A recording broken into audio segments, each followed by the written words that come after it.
¿Qué sucedió con el gobierno de Francia luego de la caída de Napoleón? ¿Por qué se decidió traer nuevamente a los reyes en el siglo XIX? ¿Cómo fueron realmente estas nuevas monarquías?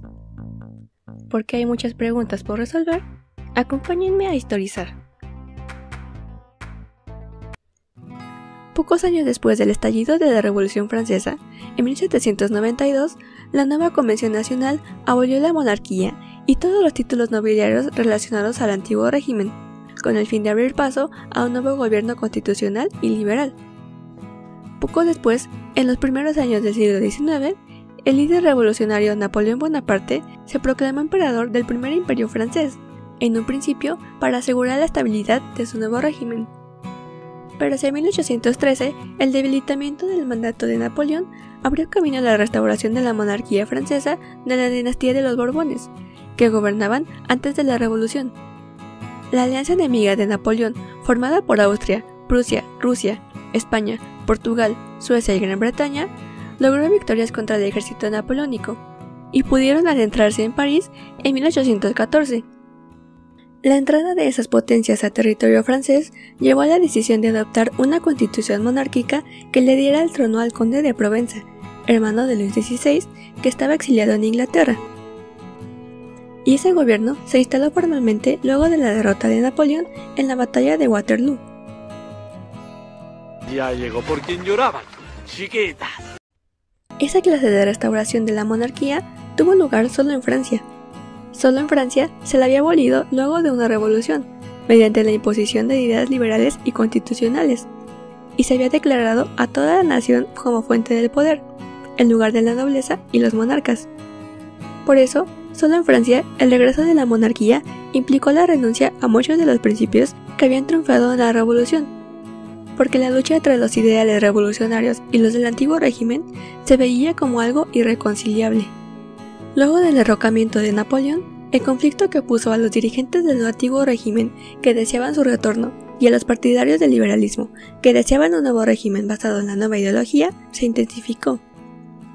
Los partidarios de la vieja monarquía creyeron que el regreso de los reyes estaba al alcance, y su convicción se vio reforzada tras las experiencias de los días de revolución y de los años del imperio, que consideraron desafortunados y negativos, y se declararon en contra de las ideas ilustradas y liberales.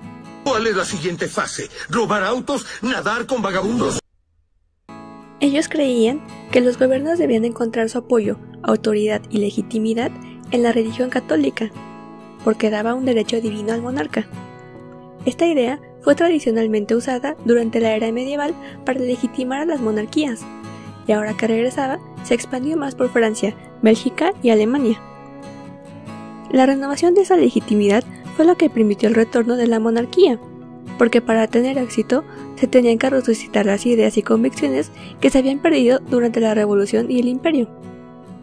Otro factor que puede contarse para que renaciera el deseo de conservar un gobierno monárquico es el hecho de que, durante la primera mitad del siglo, la mayor parte de Europa continuaba teniendo una economía fundamentalmente rural, por lo que la estructura feudal se mantenía en gran parte, y el ascenso de la clase burguesa, esencial para el establecimiento definitivo del régimen liberal, aún no sucedía de lleno en la nación francesa de aquel momento.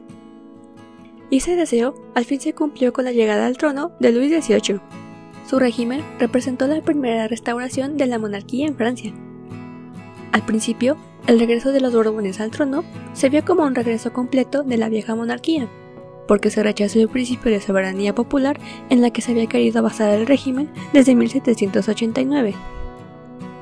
Pero la renovación de la legitimidad del rey no significaba que la monarquía del antiguo régimen pudiese ser restaurada tal y como era antes de la Revolución. Aunque Luis era descendiente de la antigua dinastía borbona, no llegó a ser rey por algún derecho histórico o de herencia divina, sino por la Revolución, porque se había creado y expandido el ideal de un gobierno constitucional y parlamentario, al que se debería pegar el nuevo rey, si quería conservar el trono y mantener el equilibrio y la paz dentro de la nación. Para que el monarca mostrara su acuerdo con las nuevas demandas, fue declarado autor de la Constitución, aunque debido a eso, algunos de sus principios democráticos fueron sustituidos por los monárquicos. No había otra manera. A pesar de eso, en ese momento, en lugar de que la revolución fuera absorbida por la monarquía, la monarquía fue absorbida por la revolución. Así, el nuevo rey recuperó la legitimidad que su hermano Luis XVI había perdido.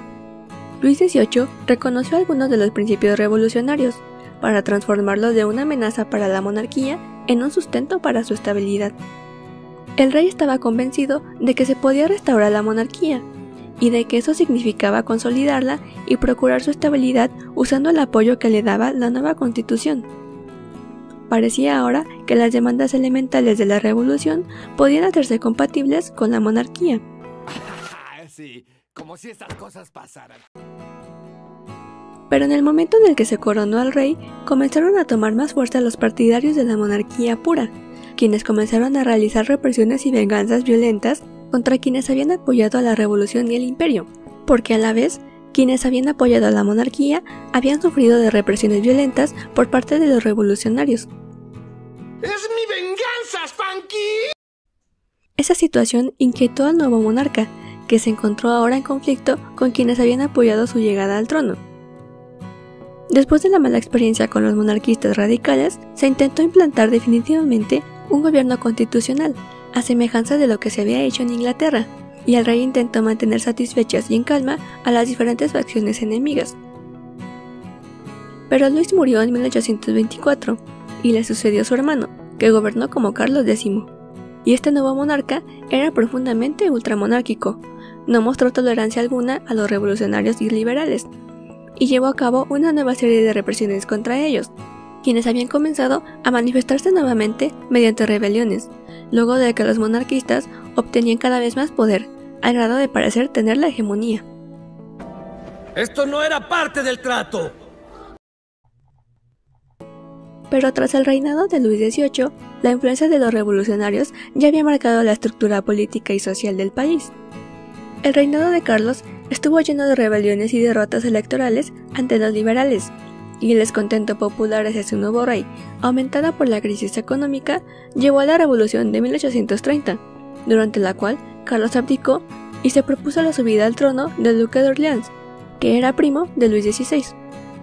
El duque, que en su reinado fue el rey Luis Felipe I, fue favorecido por quienes querían impedir el avance de la revolución y la proclamación definitiva de la república, porque el monarca tenía el historial de haber apoyado a la causa liberal durante los años de la revolución, por lo que podía calmar las revueltas liberales a la vez que se mantenía el régimen monárquico.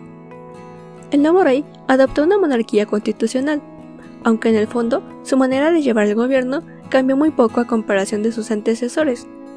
Aunque se abolieron las leyes más represivas y conservadoras, el rey se empeñó en controlar el gobierno de acuerdo a sus intereses personales, y no conforme a lo que convenía al pueblo.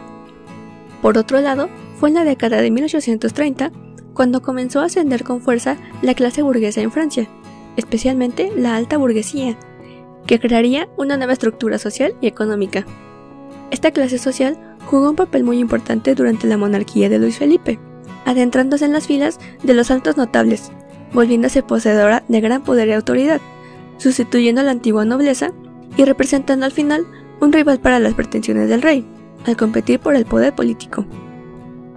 El régimen de Luis Felipe se extendió hasta 1848, cuando, luego de un largo periodo de inestabilidad, crisis políticas y económicas y descontento social, estalló la revolución que terminó definitivamente con la monarquía francesa y entregó la nueva presidencia a Luis Napoleón, sobrino de Napoleón Bonaparte, que intentó implantar nuevamente el imperio con influencias liberales, hasta su derrocamiento en 1870, que terminó finalmente con el establecimiento de la República Francesa moderna.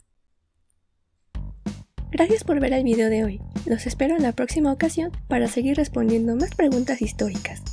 ¡Chao!